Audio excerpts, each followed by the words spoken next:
साथ हैं हिंदी साहित्य के मूर्धन्य हस्ताक्षर श्री करतम साहब और मराठी साहित्य के श्री कपूर वासनिक साहब। इन दोनों को एक साथ इंडियन कॉफ़ी हाउस बिलासपुर में बैठकर मैं हृदय से गदगद हूँ। और पहला प्रश्न मैं आदरणीय करतम साहब से निवेदन करता हूँ कि आपको बिलासपुर आकर कैसा लगा? नहीं, मुझे बिलासपुर आने का ये पहला मेरा अवसर है और मुझे बहुत अच्छा लगा और अच्छा कई बातें मुझे नई यहाँ देखने को मिली जी। एक तो ये कि यहाँ लोगों के अंदर एक आपसी एक तरह का तालमेल है और एक सामाजिक चेतना यहाँ है जो आमतौर पर महानगरों में उस रूप में नहीं दिखाई देती जो यहाँ पे छत्तीसगढ़ में एक उस तरह का। दूसरा चीज़ मैंने कल में प्रोग्राम में जहाँ गया भाग लेने के लिए संविधान दिवस पर, वहाँ मैंने देखा कि वहाँ महिलाओं की तादाद वो पुरुषों से कम नहीं थी बल्कि उससे कहीं ज़्यादा ही होगी।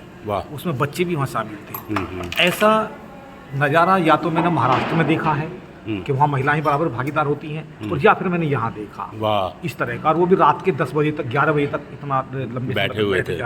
तो ये जो कमिटमेंट है, ये जो एक चेतना का, ये चीज़ मैंने यहाँ देखी। दूसरा मैं जितने लोगों से मिला वो अलग अलग तरह के समूह के लोग थे, कुछ बाहर के आए हुए लोग भी थे, तो उनसे भी लगा कि ये जो धरती है ये वैचारिक रूप से बहुत उर्वरा है और यहाँ बौद्ध आंदोलन के लिए, अम्बेडकरवादी आंदोलन के लिए और यहाँ एक समाज, एक नया समाज बनाना, एक नई दुनिया बनाना, उसकी जो चेतना होती है, क्या बात है? उसकी उर्वरता मुझे यहाँ देखने को मिली, वैचारिक उर्वरता। साधुवाद बात करते टाइम पे, तो इसलिए मैं बहुत प्रसन्न हुआ।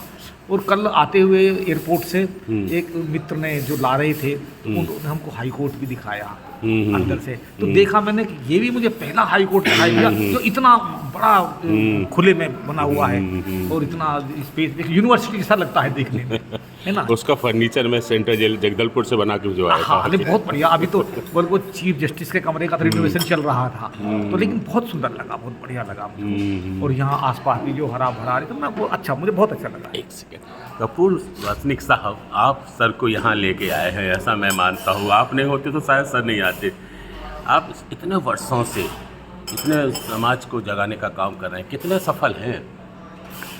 नहीं, मेरा उद्देश्य लोग पढ़ना लिखना, लोग पढ़े लिखे, किताबें पढ़े, अपना दायरा बढ़ाए, ये मेरा उद्देश्य है। लेकिन देख रहा हूँ कि उस मामले में मैं सफल नहीं।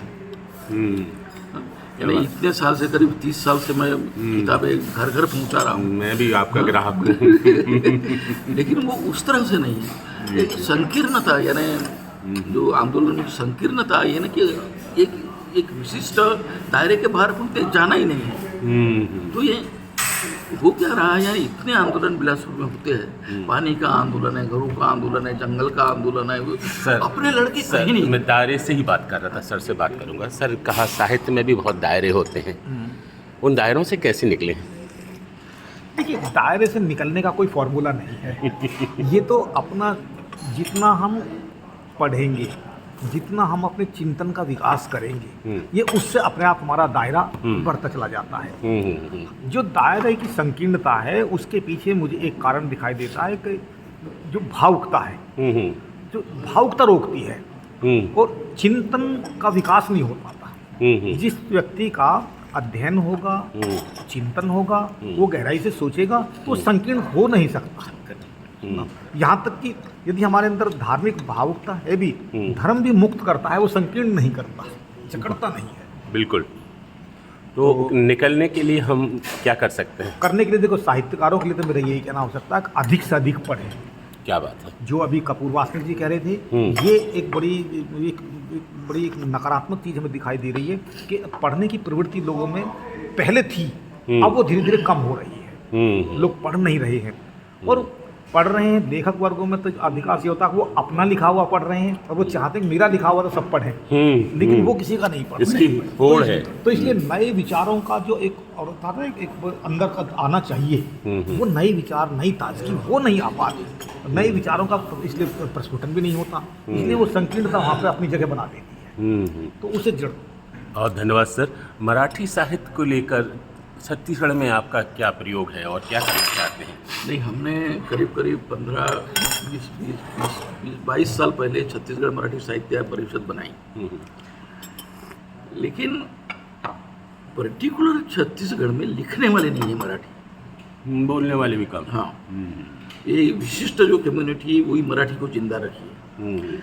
हम हमारे जो दायरा वो तो हम क्या करना है मराठी से, ये क्या करेंगे मराठी पढ़ के।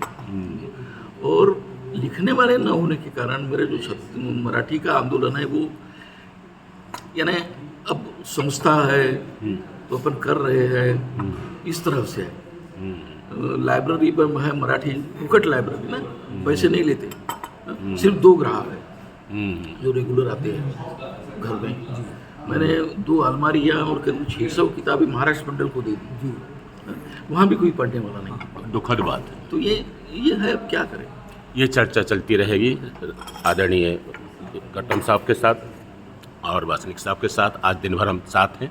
राजेंद्र रंजन गायकवाड़, धन्यवाद।